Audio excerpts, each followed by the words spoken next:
माना अगम अगाध सिंधु है, संघर्षों का पार नहीं है। माना अगम अगाध सिंधु है, संघर्षों का पार नहीं है, किंतु डूबना मझधारों में साहस को स्वीकार नहीं है।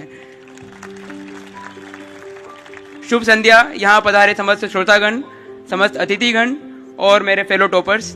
मैं ये मानता हूँ कि यूपीएससी एक बिलीफ का गेम है, भरोसे का। भरोसा पहला अपने आप पर, क्योंकि आप ये एग्जाम देने वाले हो। इस एग्जाम की सक्सेस और फेलियर सबकी रिस्पॉन्सिबिलिटी आपकी है। आपको प्रीलिम्स देना है, आपको मेंस देना है, आपको इंटरव्यू देना है। जब तक आपको अपने आप पर भरोसा नहीं होगा, आप इस एग्जाम में कभी सक्सीड नहीं कर सकते। अगर भरोसा नहीं है, कॉन्फिडेंस नहीं है, तो आते हुए सवाल को भी आप गलत टिक करोगे, और भरोसा है तो तुक्के भी सही जाएंगे।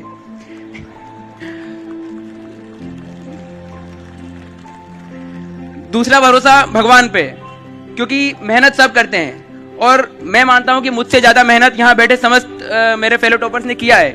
पर मुझे ये 93 रैंक हासिल हुई है पहले ही अटेम्प्ट में। इसका श्रेय मैं पूरा भगवान को दूंगा, क्योंकि मेहनत मैं भले अगर गलत डायरेक्शन में भी हो, उनके यहाँ सब काउंट होता है। अगर मैंने गलत डायरेक्शन में मेहनत की है तो भी अगर मैंने मेहनत की है तो मुझे सफलता मिलेगी। तो मेहनत करो, लेकिन मेहनत के साथ भगवान पे भरोसा भी रखो। तीसरा भरोसा हमें मार्गदर्शन देने वाले समस्त प्राध्यापकों पे हमें होना चाहिए। जो सीख वो हमें दे रहे हैं, जो शिक्षा वो हमें दे रहे हैं, उसे पूर्ण रूप से ग्रहण करें और पूर्ण रूप से पालन करें। दुर्योधन अंतिम दिन तक जीत सकता था युद्ध में, पर उसके हार का कारण यह था कि वो अपने बड़ों की बात कभी नहीं मानता था। उसने भीष्म पितामह की बात नहीं मानी, द्रोणाचार्य की बात नहीं मानी, अंततः अपनी माँ गांधारी की भी बात नहीं मानी।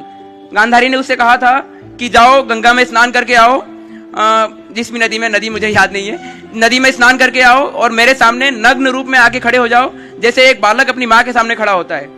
पर दुर्योधन अपने एक अज्ञानतावश श्री कृष्ण जी उसे रास्ते में मिल गए, तो श्री कृष्ण जी ने उसकी अज्ञानता का फायदा उठा लिया और उससे कहा कि नग्न वेश में कौन अपनी माँ के सामने जा सकता है, कम से कम केला तो लपेट लो।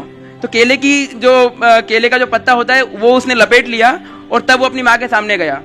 उसकी माँ ने, जिसने पूरे जीवन भर अपने आंख पर पट्टी बांध रखी थी, वो पट्टी पहली बार अपने बेटे के शरीर को वज्र का बनाने के लिए उसने अपनी आंख की पट्टी खोली और अपनी आंख में जितनी भी उसकी शक्ति थी, जो पवित्रता थी, जो सतीत्व था, उससे अपने बेटे के पूरे शरीर को वज्र का बना दिया। परंतु जो भाग उसने केले के पत्ते से ढक रखा था वो केवल दुर्बल ही रह गया। तो इसलिए आगे जाके जब भीम से उसका युद्ध हुआ तो उस दुर्बल जगह पर भीम ने वार किया और दुर्योधन की पराजय हुई। तो अपने बड़ों का कहना यदि उसने मान लिया होता तो दुर्योधन 18वें दिन नहीं, पहले दिन ही जीत गया होता।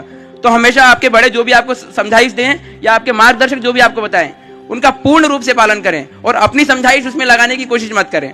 और चौथा भरोसा इस देश की लोकतांत्रिक व्यवस्था पर।